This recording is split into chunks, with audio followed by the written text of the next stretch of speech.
बिस्मिल्लाहिर्रहमानिर्रहीम अस्सलाम वालेकुम दोस्तों। एक सोशल मीडिया पर कल से एक वीडियो वायरल हुई है जिसमें एक औरत है, वो इस बात पर गुस्सा कर रही है कि मुझसे पंजाबी में बात कल की थी है वह तू ट्रैफिक पुलिस के साथ। वो इस बात पर गुस्सा है कि मुझसे पंजाबी में बात क्यों की है, उस पर तो आप पहले माफ़ी मांगे, फिर मैं कागजात वगैरह जो भी आप कह रहे हैं पूरे करके दूँगी, लेकिन पहले आप माफ़ी मांगे कि मुझसे पंजाबी में बात क्यों की है। और वो एक बंदा उसकी वीडियो बना रहा है, वो कहता है कि मैं क्राइम रिपोर्टर हूँ, तो उसके साथ वो इंग्लिश में बात कर रही है और उसको कह रही है कि मुझसे जो है ना, इसको बोले कि उर्दू में पहले मुझसे माफ़ी मांगे, फिर मैं इसको जो भी इनकी रिक्वायरमेंट है वो पूरी करूँगा।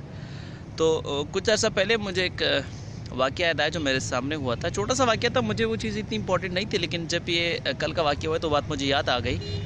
और वो ये थी कि मैं कराची में एक किसी फ्लैट पे ऊपर जा रहा था, तो वापसी पे मुझे मतलब मैं फ्लैट में चढ़ा तो एक लेडीज़ भी आई, इसके साथ 4-5 साल का एक बच्चा था। तो बच्चा जो है वो जब उसने हाथ लगाया उसके लेफ़्ट के कोशिश की उसके बटनों को हाथ लगाने की, तो माँ ने उससे फ़ौरन कहा कि नो बेटा डोंट टच इट। तो बच्चा कहता है mumma I just want to touch the buttons, मेरे सिर्फ ख्वाहिश है कि मैं इस बटनों को हाथ लगाऊँ। तो माँ उसको मना करती है कि नहीं बेटा आप हाथ नहीं लगाओ, it may be dangerous for you, तुम्हारे हाथ तुम्हारे लिए नुकसानदा हो सकता है। माँ ने बिल्कुल एक इस्लामी लिबास पहना हुआ था, बल्कि उन्होंने बुर्का पहना हुआ था जो आम मदरसे की औरतें जाती हुई पहनती माशाल्लाह, लेकिन बच्चे ने 4-5 साल के बच्चे को पैंट शर्ट पहनाई हुई थी जो आगे चलकर फिर हमारे सरदर्द बनता है। तो वो उस वाक़ये को मैं यहाँ रिलेट करना चाहता हूँ। आप वैसे मुसलमान हमें सबको एक वाक़या पता होगा कि जब नबी अलैहिस्सलाम की विलादत हुई है, तो आई थिंक छोटी उम्र में, मुझे एग्जैक्ट नबी अलैहिस्सलाम की उम्र मुबारक याद नहीं आ रही, उस उम्र में उनके चचा ने उनको जो है वो हज़रत हलीमा के पास उनके हाथ भिजवा दिया।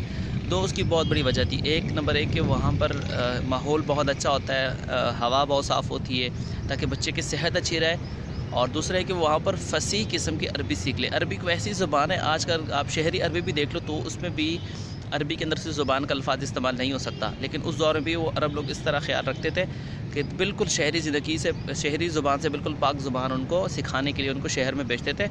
और ये औरतों को, बच्चों को औरतें दूध पिलाती थी, ये रिवाज बहुत पहले का था। तो ये तो हमारे नबी अलैहिस्सलाम की भी सुन्नत है कि बच्चा सबसे पहले तो अपनी ज़ुबान और बेहतरीन किस्म की ज़ुबान सीखे। दूसरी ज़ुबानें बहुत अच्छी है, बंदे को आनी चाहिए, फ्रेंच आनी चाहिए, जर्मन आनी चाहिए, रशियन है, बहुत सारी ज़ुबानें जो हमारे आगे चलकर एजुकेशन के साथ साथ काम आ रही है। सिर्फ इंग्लिश पर हम लोग वो इत्तफ़ा नहीं कर सकते, लेकिन सबसे पहले अपने बच्चों को अपनी ज़ुबान सीखें और अपनी जो इज़्ज़तें हैं, अपनी जो अक़दार हैं वो सिखाएं। बच्चे को सबसे पहले अपने तरीक़ों का पता होना चाहिए। जब उसको वो चीज़ें पता होगी, वो उसके बाद इज़्ज़त भी करेगा, कदर भी करेगा। तो यही छोटा सा मैसेज था कि हम सब अपने